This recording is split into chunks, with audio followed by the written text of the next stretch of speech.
Hari ini aku mau ngebahas sebuah film yang dia ini tuh berasal dari negaranya adik Lisa. Jadi ini tuh film dari Thailand ya. Dan aku tuh baru ngeliat film ini tuh di baru-baru ini. Tapi ini merupakan film yang kayak apa ya? Film yang kayak series gitu. Jadi ide dan gagasan atau premisnya itu sama, cuman konfliknya tuh beda. Nah, film itu berjudul Pinak. Tahu nggak? Nah, itu tuh film Thailand yang menurut aku ini tuh emang ciri khas Thailand, emang gitu ya, kayak komedi tuh kayak dicampur dengan horor, komedi dicampur dengan apa gitu. Dan ini tuh uniknya di sini adalah dia ini film tentang biksu gitu ya. Dan biksu itu di agama Buddhis itu dia orang yang sakral gitu ya, orang yang sakral, orang yang agamis banget lah gitu. Tapi ternyata ada orang yang mau mentahbiskan dirinya sebagai biksu, cuma dia itu gay dan dia itu laki-laki yang agak kebenci-bencian gitu. Nah, film Pinak ini tuh ada 3 ya. Pertama itu di tahun 2019, kedua di tahun 2020, dan yang ketiga ini baru kemarin di bulan Agustus 2022. Nah, kita langsung ke filmnya ya. Dari judulnya itu, Pinak. Nak itu adalah seseorang yang akan ditahbiskan sebelum menjadi biksu. Jadi mungkin kalau dianalogikan seperti orang Islam itu kayak kiai, tapi sebelum kiai itu mungkin jadi ustadz dulu atau jadi muridnya kiai dulu. Nah gitu. Nah, ini tuh biksu. Nah, terus sebelum biksu itu jadi nak dulu. Nah, nak ini tuh apa? Asal katanya, nak itu sebenarnya di dalam film ini ya, itu asal-usulnya tuh dari mitos naga. Jadi katanya nih, di film pertama, film kedua, film ketiga juga sama, semuanya tuh ada mitos naganya. Tapi perbedaannya cuma dikit, tapi intinya jadi ada seekor naga yang dia itu ya dia bukan manusia gitu, setengah manusia, tapi dia itu mengetahui ilmu jiwa. Dia tuh jatuh cinta dengan ilmu biksu yang dia tuh jauh dari hiruk-pikuk dunia gitu, dan naga tuh suka dengan itu. Dan dia tuh pengen mengabdikan diri menjadi seperti itu atau menjadi pelindung dari biksu itu, karena biksu itu kan suka tapa. Sebelum dia menjadi biksu itu kan suka ritual itu bertapa di gua atau di mana gitu, dan nak itu atau naga itu ingin menjadi pelindung atau ingin menjadi teman dari si biksu yang bertapa itu, dan akhirnya dia tuh mengabdikan diri menjadi nak. Nah, itu mitosnya gitu. Nah, jadi mitos naga ini oleh Buddhis itu sendiri dalam film ini ya, dia itu jadi cikal bakal kenapa nak itu ada gitu. Oke, sekarang kita langsung ke recap filmnya dulu ya. Jadi film ini, Pinak ini, gagasan utamanya itu atau premisnya itu adalah semuanya dari 1, 2, 3 itu semua tentang kutukan. Yang film pertama, kutukan naga, kutukan nak, yang dia itu sebelum ditahbiskan menjadi biksu, dia tuh meninggal. Jadi dia gagal ditahbiskan sehingga dia balas dendam kepada orang-orang setelahnya untuk tidak bisa ditahbiskan karena dia pengen ditahbiskan tapi gak bisa. Yang kedua itu kutukannya ada seorang nak yang dia itu pengen ditahbiskan juga untuk menjadi biksu, tapi dia itu gagal karena pada saat itu ada penyakit cacar monyet gitu.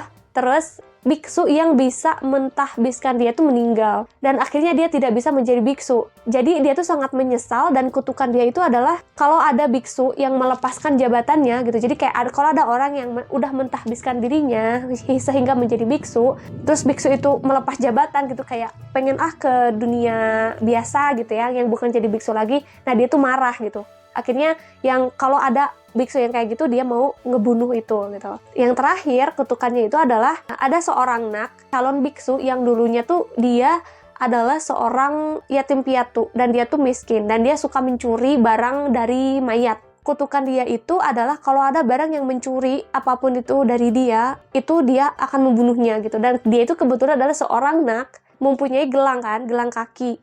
Nah, yang dicuri itu kebetulan gelang kakinya itu. Nah, jadi premis dari ketiga film itu sama-sama tentang kutukan. Gimana caranya melawan kutukan, gimana caranya menghilangkan kutukan itu. Cuman konfliknya beda-beda gitu. Ada yang kutukannya karena tidak mau orang lain menjadi nak, dia balas dendam. Ada yang konfliknya itu dikutuk karena melepaskan jabatan sebagai biksu. Dan ada juga yang mencuri barang atau gelang kaki dari mayat nak itu sendiri gitu. Menurutku keseruannya tuh, alurnya tuh sebenarnya asik banget gitu untuk ditonton, karena apa ya, kayak ini tuh sesuatu yang sakral tapi jadinya tuh lucu karena emang yang mau dijadikan seorang biksu itu adalah seorang yang gay gitu. Jadi cowok yang melambai gitu loh guys. Jadi keunikannya itu ada di tokoh-tokohnya, ada di peran-perannya. Kalau jalan ceritanya itu menurutku simple banget, ringkas, cuman emang dikemasnya tuh dengan peran-peran yang lucu, kocak gitu. Mana ada kayak biksu tapi kayak ya gitu melambai gitu. Dari film pertama ke film kedua tiba-tiba ada artis Korea yang datang ke sana ingin menjadi biksu juga.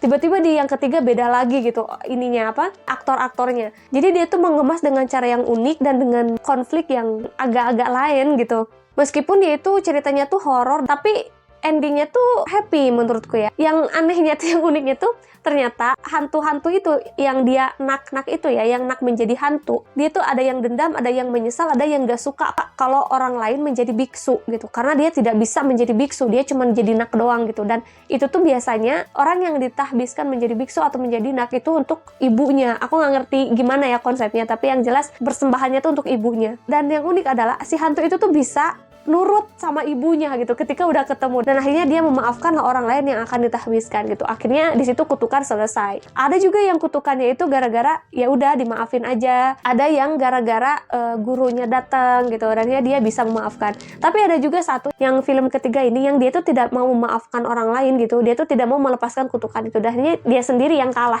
Dia sendiri yang dimakan oleh naga gitu. Nah, tapi dengan semua ending yang di film pertama menyelesaikan kutukan pertama, film kedua menyelesaikan kutukan kedua, film ketiga kutukannya hilang tapi si hantunya tuh nggak berdamai intinya gitu. Jadi yang unik menurutku di film ketiga itu endingnya agak beda, tapi tetap untuk keseluruhan happy ending. Ya, jadi itu sedikit tentang filmnya. Terus aku pengen commenting dikit aja. Terakhir kali aku nonton film Thailand itu yang ATM Rak Error. Nah, dari situ tuh film itu komedi yang serba ada gitu. Ada horornya, ada drama dan sebagainya. Nah, dari situ tuh aku menonton film-film Thailand yang lain, gak ada yang ngena seperti itu gitu. Menurut aku gak ada yang lebih lucu daripada itu gitu. Nah, cuma setelah aku menonton Pinak, ternyata ini lucunya tuh lebih beda lagi banget gitu. Karena ini juga merupakan trilogi gitu kan ya, dan ini membawakan cerita yang sakral gitu tentang biksu, tapi jadi beda banget dan jadi lucu gitu karena dibawakan dengan karakter yang seperti itu ya, seperti cowok yang melambai gitu, tapi dia pengen jadi biksu, dan akhirnya di situ dia jadi laki-laki seutuhnya gitu. Terus settingan ininya, suasananya aku suka banget. Dia itu kan yang namanya biksu itu menjauhkan diri dari hiruk-pikuk dunia gitu ya, jadi dia itu berada di hutan, rumah-rumahnya dari kayu gitu. Terus emang horor-horornya tuh di kuburan, tempat mayat kayak gitu-gitu. Jadi suasananya tuh ngedukung banget untuk film hantu. Gak perlu editing gelap-gelapan karena emang settingannya di hutan. Kalau malam atau sore pun gelap gitu ya. Musiknya aku suka, ringan, musiknya tuh kayak vlog, pokoknya lucu-lucu. Nah, ini bagian terakhir dari film ini. Ada moral value yang bisa aku dapat dari sini. Pertama, dari film dan tokoh-tokohnya gitu ya. Nah, si cowok-cowok geng ini pengen ditahbiskan tuh, mereka itu sumpah serapah gitu loh. Dia tuh ngasal aja gitu. Kalau ada apa, gue pengen kita bertiga atau kita dan teman-teman kita tuh ditahbiskan gitu. Asal ngomong. Jadi keputusan yang ngasal, nggak dipikir-pikir dulu, nggak memikirkan nanti kalau jadi biksu harus begini, kalau jadi ini terus begini. Mereka tuh nggak pikir sampai situ, dan akhirnya ketika mereka jadi biksu ada yang, aduh nggak mau deh, nggak mau jadi biksu lagi, melepaskan jabatan biksunya dan hanya dikutuk gitu. Jadinya menimbulkan konflik-konflik lain gitu dari keputusan mereka yang asal-asalan itu.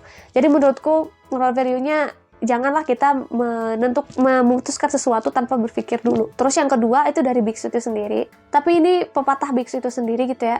Jadi kan biksu itu menjauhkan diri dari kenikmatan-kenikmatan dunia gitu ya. Berhidup di alam, dia itu lebih ke sering meditasi di gua, di gunung dan sebagainya. Terus ada satu yang pepatah yang dia tuh selalu tanamkan ke murid-muridnya sebelum menjadi biksu. Katanya tuh gini, jika kamu sudah menjadi biksu dan kamu terus-terusan berpikir bahwa kamu lebih baik daripada yang lain, dan kamu terus juga memikirkan diri sendiri aja, maka semua dunia itu akan menjadi musuh kamu gitu. Jadi itu tiket pertama atau pelajaran pertama dari mengolah jiwa untuk menjadi biksu tuh kayak gitu. Kalau kamu pun merasa diri kamu lebih baik dari yang lain, ya semuanya juga akan jadi musuh kamu, katanya gitu.